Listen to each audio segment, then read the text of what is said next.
नमस्कार दोस्त, स्वागत है आप सभी का हमारे यूट्यूब चैनल में। दोस्तों, कैसे हैं आप लोग?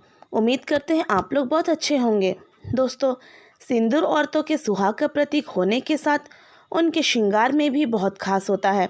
लेकिन अगर आपसे कहा जाए कि सिंदूर लगाते समय यह एक गलती आपके पति को कर्ज में डुबा देगा और आपका घर पूरी तरह से बर्बाद हो जाएगा, तो आपको कैसा लगेगा?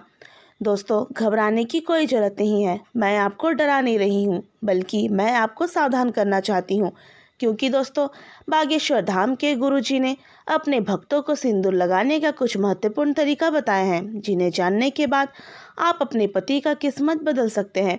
यूँ कहें तो आप अपना पति के किस्मत का दरवाज़ा खोल सकते हैं, जिससे आपका पति दिन दुगनी रात चौगुनी तरक्की करेगा। लेकिन दोस्तों, इसी के साथ गुरुजी ने यह भी बताया है कि जो स्त्री सिंदूर लगाते समय ये गलतियां करती है, उनके पति का उम्र कम हो जाता है और इसी के साथ उनके घर में दरिद्रता का वास होने लगता है। तो दोस्तों, अगर आप भी जानना चाहते हैं कि सिंदूर लगाते समय कौन सी गलती आपको नहीं करना चाहिए और सिंदूर लगाते समय कौन सी बातों का ध्यान रखना चाहिए, तो इस वीडियो को शुरू से लेकर अंत तक जरूर देखें। इस वीडियो में सभी जानकारियां विस्तार से आपको बताने वाले हैं। लेकिन सबसे पहले प्रभु श्री राम जी के जो भी सच्चे भक्त इस वीडियो को देख रहे हैं, वीडियो को लाइक करें और कमेंट बॉक्स में जय महाबली हनुमान संकट मोचन अवश्य लिखें। प्रभु श्री राम का आशीर्वाद आपके ऊपर सदैव बना रहेगा। दोस्तों, एक शादीशुदा स्त्री की पहचान उसका सिंदूर ही होता है और हिंदू शास्त्र के अनुसार कहा जाता है कि औरत जितनी लंबी अपने मांग में सिंदूर लगाती है, उसके पति का आयु उतनी ही लंबी होती है। इसके अलावा सामुद्रिक शास्त्र में 16 श्रृंगार बताया गया है, जिसमें सबसे महत्वपूर्ण श्रृंगार सिंदूर है, जो एक शादीशुदा औरत की पहचान दिलाती है और इसी के साथ पति के सौभाग्य को दर्शाती है।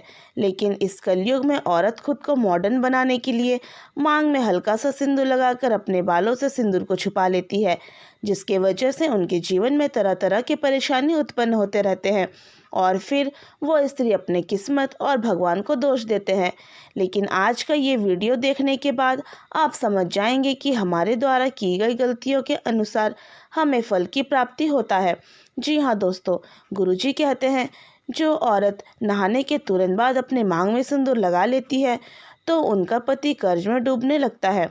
इसलिए दोस्तों, नहाने के तुरंत बाद महिलाओं को अपने मांग में सिंदूर भूलकर भी नहीं लगाना चाहिए। जी हाँ दोस्तों, जानकारी के लिए आपको बता दें, हिंदू शास्त्र के अनुसार अगर बाल गीला हो तो भी महिलाओं को सिंदूर नहीं लगाना चाहिए। ऐसा करने से महिलाओं के ऊपर नकारात्मक ऊर्जा का प्रभाव पड़ता है। साथ ही दोस्तों, पति पत्नी के बीच लड़ाई झगड़ा होने लगता है। इसलिए दोस्तों, औरतों को हमेशा बाल धोने के बाद ठीक से बाल सूखने देना चाहिए, उसके बाद ही मांग में सिंदूर लगाना चाहिए। इसी के साथ गुरुजी ने ये भी कहते हैं कि कलयुग के फैशन में औरतें अलग अलग बनावट के कपड़े पहनने लगी हैं और इसी तरह अपने मांग में भी टेढ़ी मेढ़ी सिंदूर लगा लेती हैं, जो कि दोस्तों बहुत ही अशुभ माना जाता है। इसलिए दोस्तों, महिलाओं को अपने मांग में सिंदूर हमेशा लंबा और सीधा लगाना चाहिए। इस बात का ध्यान रखना बहुत ज़रूरी है।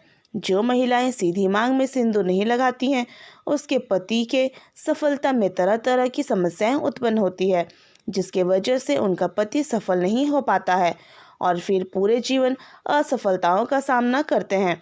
वही जो औरतें अपने मांग में थोड़े से सिंदूर लगाकर अपने बालों से छुपा लेती हैं, उनके पति को समाज में सम्मान नहीं मिलता है और समाज में उनका छवि छुप जाती है। इसके अलावा गुरुजी ने ये भी कहा है कि औरतें अक्सर अपना सिंदूर दूसरी औरत को लगाने के लिए दे देती हैं या फिर दूसरों से मांग कर सिंदूर अपनी मांग में भर लेती हैं। अगर आप भी उन्हीं औरतों में से एक हैं और अपना सिंदूर किसी दूसरी महिलाओं को लगाने के लिए देते हैं या फिर किसी दूसरे औरत का सिंदूर लेकर अपनी मांग में भरते हैं, तो सावधान हो जाइए। क्योंकि दोस्तों, जो महिलाएं ऐसी कार्य करती हैं, उनका पति कंगाल हो जाता है। इसी के साथ दोस्तों, गुरुजी ने यह भी बताया है कि महिलाओं को सिंदूर लगाते समय किन बातों का विशेष ध्यान रखना चाहिए। गुरुजी कहते हैं, महिलाओं को हमेशा अपने मांग में लंबा और सीधा सिंदूर लगाना चाहिए। हिंदू शास्त्र में कहा गया है कि औरत जितनी लंबी मांग में सिंदूर लगाती है, उसके पति का उम्र भी उतना ही लंबा होता है। साथ ही दोस्तों, कुछ महिलाएं ऐसी भी होती है जो अपने घर के कामों में काफ़ी ज़्यादा व्यस्त रहती हैं, जिसके वजह से हर रोज़ अपने मांग में सिंदूर नहीं लगा पाती हैं, उन महिलाओं को तीज त्यौहार के दिन अपने मांग में सिंदूर जरूर लगाना चाहिए। और इसी के साथ मंदिर या फिर किसी पवित्र स्थान पर जाने से पहले महिलाओं को अपने मांग में सिंदूर जरूर लगाना चाहिए। और अगर किसी स्त्री की नई नई शादी हुई है, उन स्त्रियों को अपनी शादी की सिंदूर को संभाल कर रखना चाहिए और उस सिंदूर में और सिंदूर मिलाकर अपनी मांग में लगाना चाहिए। ऐसा लगातार 40 दिनों तक महिलाओं को उसी सिंदूर लगाना चाहिए। ऐसा करने से पति पत्नी के बीच प्रेम बढ़ता है। इसी के साथ गुरुजी ने यह भी कहा है कि तीज त्यौहार के मौके पर और खासकर करवा चौथ के त्यौहार पर अपनी मांग में सिंदूर पति के द्वारा लगवाना चाहिए। ऐसा करने से पति पत्नी के बीच कभी भी लड़ाई झगड़ा नहीं होता है। इसी के साथ महिलाओं को यह भी ध्यान रखना चाहिए कि महिलाओं को सिंदूर लगाते समय सिंदूर उनके नाक पर गिर जाता है तो उनका पति का उम्र बढ़ जाता है। लेकिन अगर महिलाओं को मांग में सिंदूर लगाते समय गलती से भी सिंदूर जमीन पर गिर जाता है तो समझ जाइए कि आपके जीवन में कोई अशुभ घटना घटित होने वाला है। इसलिए मांग में सिंदूर लगाते समय अगर सिंदूर जमीन पर गिर जाता है तो दोनों हाथ जोड़कर माता पार्वती से माफ़ी मांग लें और माता पार्वती से प्रार्थना करें कि आपके जीवन में कोई घटना ना हो। इस बात का ध्यान रखें। दोस्तों, हिंदू शास्त्र के अनुसार एक कथा बहुत ज़्यादा प्रचलित है कि वनवास के बाद जब एक बार सीता माता अपनी मांग को सिंदूर से भर रही थी, तब हनुमान जी सीता माता के पास जाकर पूछते हैं कि माता, आप ये क्या कर रही हैं। तब सीता माता ने हनुमान जी को बताया कि वह श्री राम की लंबी उम्र के लिए अपनी मांग में सिंदूर लगा रही है। मांग में सिंदूर लगाने से पति का उम्र बढ़ जाता है।